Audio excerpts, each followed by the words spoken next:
होने का फिर छत के ऊपर एक छत बनी और छत फर्श हो गई। टीम इंडिया की भी यही कहानी है। पहले 3 मैच में जिस तरह से इंडिया ने न्यूजीलैंड को रौंदा था, हम और आप ये मान बैठे थे कि इस टीम को हराना नामुमकिन है। लेकिन क्रिकेट वो आपको एहसास कराता है कि क्रिकेट में गुरु नामुमकिन कुछ नहीं होता।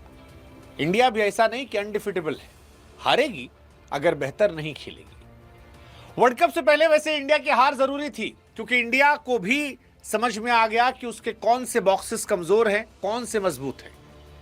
आज इंडिया एक बल्लेबाज कम खिला रही थी, गेंदबाज ज्यादा खिलाई थी, और वही आखिर में भारी पड़ा। संजू सैमसन ने अपना वर्ल्ड कप का टिकट जो है लगभग गवा दिया है। अभिषेक हर बार चलते, आज नहीं चले कोई बात नहीं, सूर्या नहीं चले कोई बात नहीं। शिवम दुबे ने बताया कि भाई साहब ऊपर अगर कोई रह गया तो बीच में हम मार देंगे। हार्दिक नहीं चले हैं लेकिन चल जाएंगे। रिंकू ने थोड़े लक्षण दिखाए, अगली बार बेहतर उम्मीद कर लेंगे। एक बल्लेबाज की कमी लग रही थी, वो बल्लेबाज होता तो शायद चीजें बेहतर हो जाती। गेंदबाजी इंडिया की सवालिया निशान वाली थी, क्योंकि कुलदीप और बिश्नोई के बीच में कंपटीशन था। पिछले मैच में बिश्नोई ने एज लिया था, लेकिन इस मैच में कुलदीप ने बताया कि देखो भैया, form is temporary, class is permanent, और हमसे अलविदा नहीं कर सकते। अर्शदीप असरदार थे, हर्षित ठीक ठाक थे, बुमराह हर बार की तरह ठीक थे। कुल मिलाकर कहें तो यह मैच न्यूजीलैंड की आन मान शान इज्जत आबरू का था, जिसमें न्यूजीलैंड ने इंडिया को 50 रनों से हरा दिया। 50 रनों से। वर्ल्ड कप से पहले यह सेकेंड लास्ट मैच था, और इस मैच में हार उम्मीद करते हैं कि वर्ल्ड कप ट्रॉफी उठाने के पहले एक सेटबैक की तरह होगी, जहां पर इंडिया को समझ में आया होगा कि आगे उससे क्या करना है। हालांकि आज शिवम दुबे के लिए थोड़ा बुरा लगा, क्योंकि जिस तरह वो आउट हुए 65 रन बनाकर, वो थोड़ा तकलीफ देता, क्योंकि एक वक्त लग रहा था कि भाई साहब ये युवराज सिंह की आत्मा इनके अंदर भी आ गई है, वो खाली अभिषेक शर्मा के अंदर नहीं है। अभिषेक शर्मा ने 14 गेंद पे 50 मारा था, इन भाई साहब ने 15 गेंद पे मार दिया। 23 गेंद पे 65 रन बनाकर एक खेल रहे थे, और ये इंडिया के लिए एक बड़ा पॉजिटिव साइन है, क्योंकि Shivam Dube fast bowling allrounder है, और ये बहुत कमाल की चीज है। हार्दिक और शिवम दुबे का फास्ट बॉलिंग ऑलराउंडर होना इंडिया को थोड़ा एक्स्ट्रा एज देता है। 15 गेंदों पर 50 रन इस मैच में, आई थिंक ये एक बड़ा खूबसूरत लम्हा था, जिसको हम सब ने एंजॉय किया, और बहुत मारा। मतलब हम लोग ये मानते थे कि स्पिनर के सामने ये काल हैं, लेकिन वो काल आज दिखा। पहली बॉल डबल, दूसरी बॉल चौका, फिर तीसरी बॉल छक्का, फिर चौका, फिर छक्का, फिर छक्का। दुबे जी ने अकेले अकेले ही स्पिनर को खा ली, और बताया कि जब स्पिन गेंदबाज हूं तो वहां पर हनुमान जी वाली ताकत जो है वो रखते हैं, और युवराज सिंह की लेगेसी को भी ये मेंटेन करते हैं। अच्छा चल रहा है। युवराज 12 पे, अभिषेक 14 पे, और शिवम दुबे 15 पे। 7 छक्का 3 चौका, 282 का strike rate, third fastest 50 for India in T20s, third best strike rate in inning in T20 for India, third most runs in over by Indian in T20 history. So आज शिवम दुबे के नाम काफी ज्यादा रिकॉर्ड थे, बहुत बहुत बहुत ज्यादा रिकॉर्ड थे। हालांकि अभिषेक आज नहीं चले, और आई थिंक उसका इंपैक्ट दिखा।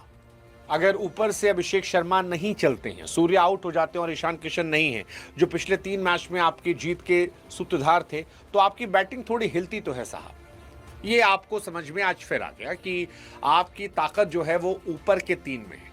ऐसे में नीचे वालों को जिम्मेदारियां और लेनी पड़ेगी। आप 8 नंबर तक जो बैटिंग रखते हो वो रखना पड़ेगा। इस मैच में अगर मैं कहीं डिसअपॉइंट हूं तो वो सिर्फ संजू सैमसन से, क्योंकि संजू सैमसन को मौका मिला था, आज स्टार्ट भी मिल गया था, लेकिन जिस कैजुअल तरीके से मिचेल सैंटनर की बॉल पर वो आउट हुए, I think it was very disheartening, painful, क्योंकि यार आप एक्सपेक्ट करते हो कि आप थोड़ा बेहतर करोगे, बट उन्होंने बेहतर नहीं किया। मतलब और क्या चाहिए आपको? 4 मैच लगातार मिले यार, 4 मैच में अगर आप रन नहीं बना पाते हो और आप लगातार फ्लॉप होते तो फिर क्या करेंगे? रिंकू सिंह ने शुरुआत बड़ी जबरदस्त की थी, मजा आया था, मुझे लग रहा था कि शायद कुछ एक्स्ट्रा कमाल कर देंगे वो, बट अनफॉर्चुनेटली वो ऐसा कर नहीं पाए, और एक डिसेंट से स्टार्ट मिलने के बाद 30 गेंदों पर 39 रनों की डिसेंट पारी उन्होंने खेली, which is not very great. हालांकि आज 4 कैच पकड़े उन्होंने T20 में, जो कमाल था। न्यूजीलैंड की बॉलिंग की तारीफ भी करनी होगी, मैट हेनरी खास तौर पर। पिछले मैच में पहली बॉल पर संजू सैमसन को आउट किया था, इस मैच में पहली बॉल पर उन्होंने अभिषेक शर्मा को आउट किया। 3 ओवर 24 रन, 1 विकेट। आज सैंटनर की तारीफ करनी होगी, सैंटनर बहुत पिट रहे थे, और कमेंटेटर्स बार बार कह रहे थे कि यार मिच सैंटनर जो हैं वो इतने इम्पैक्टफुल नहीं है, लेकिन आज 4 over 26 run 3 wicket, I think ये मैच डिफाइनिंग मोमेंट था। आरसीबी के जैकब डफी जो हैं 3 ओवर 4 गेंद 33 रन 2 विकेट। तो इंडिया की बॉलिंग जहां पर एवरेज थी वहां पर ड्यू में न्यूजीलैंड की बॉलिंग कमाल थी, हालांकि उनकी बैटिंग भी कमाल थी। आज जब शुरुआत देखोगे तो कॉनवे ने 23 बॉल पर 44 रन ठोके, 4 चौके 3 छक्के लगाए। टिम सेफर्ट जो हैं 36 बॉल 62 रन, कमाल की पारी उनकी भी थी, 7 चौका 3 छक्का। डैनियल मिचेल ने एंड में कमाल की पारी खेली, 18 गेंद 39 रन। मुझे लगता है कि वो जो प्राइस का टैग था जिसके चक्कर में सीएसके ने छोड़ दिया, otherwise is a decent player, is a good player. 18 ball 39 run 3 छक्का। तो ओवरऑल सब बढ़िया था, मजा आ रहा था, अच्छा था। मैं एक्सपेक्ट करता शायद इंडिया जीत जाएगी। हालांकि आज शुरू से आपको वाइब आ रही थी कि ईशान किशन नहीं, एक बैट्समैन कम है, अगर गलती से अभिषेक आउट हो गए तो क्या हम मैच जीतेंगे, और वही यहाँ पर हुआ, क्योंकि अभिषेक के आउट होते ही हम सबको वाइब आने लगी थी कि मामला थोड़ा फंस गया। मामला आज फंसा। अर्शदीप हालांकि आज अच्छे थे, पिछले मैच में थोड़ी पिटाई हुई थी, 4 ओवर 33 रन 2 विकेट। हर्षित बहुत महंगे साबित हुए, 4 ओवर 54 रन, that's too much, that's actually too much, 13.5 economy. Jasprit Bumrah 4 over 38 run, शुरुआत बहुत अच्छी थी, बाद में पिटे। Ravi Bishnoi 4 over 49 run, again बहुत महंगे रहे। कुलदीप आज थोड़े बेहतर थे, 4 ओवर 39 रन 2 विकेट। बाकी इस मैच की हाईलाइट संजू सैमसन थे। मैं फिर कह रहा हूं, संजू सैमसन आज उनका दिन होना चाहिए था, ऐसी वाइब मुझे आ रही थी कि आज उनका दिन होना चाहिए था और आज वो अपनी जगह परमानेंट कर सकते थे, लेकिन अब वो किसी को ब्लेम नहीं कर सकते।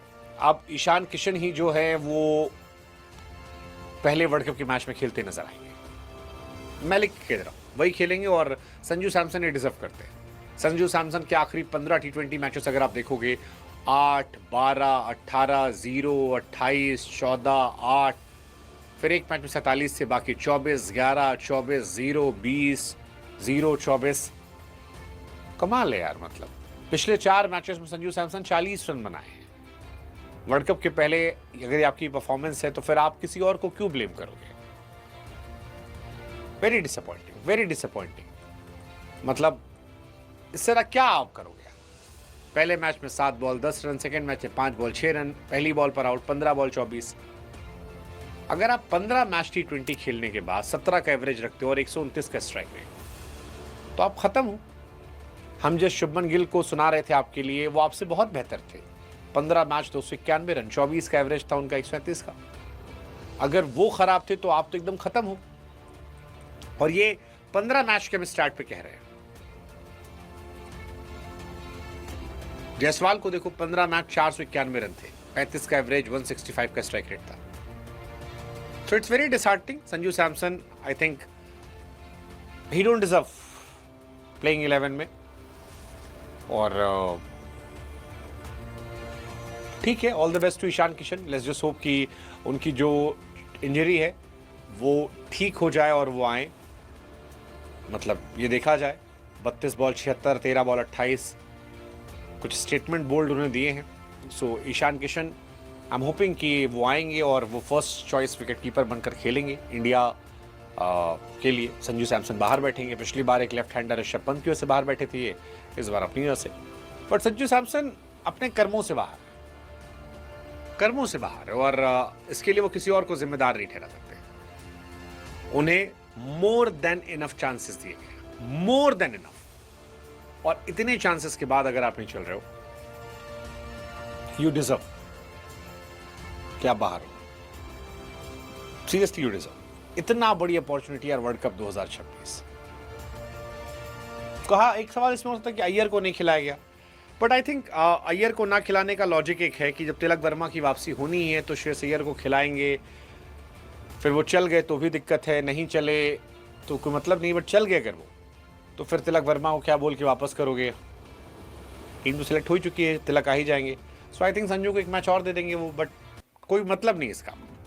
अब या तो संजू सैमसन अगले मैच में 100 रन मार दें तो ही उनकी पोजीशन बच सकती है, बाकी नहीं। बाकी ठीक है।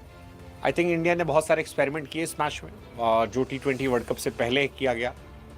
लेट्स होप कि चीज़ें बेहतर हों, देखते हैं। बट एक झटका था ये, स्पीड ब्रेकर, जिसके बाद गाड़ी फिर आप तेज चलाओगे। लेकिन कुल मिलाकर कहानी वही कि इंडिया नॉट अनडिफिटेबल, इंडिया भी हार सकती है। मतलब इस टीम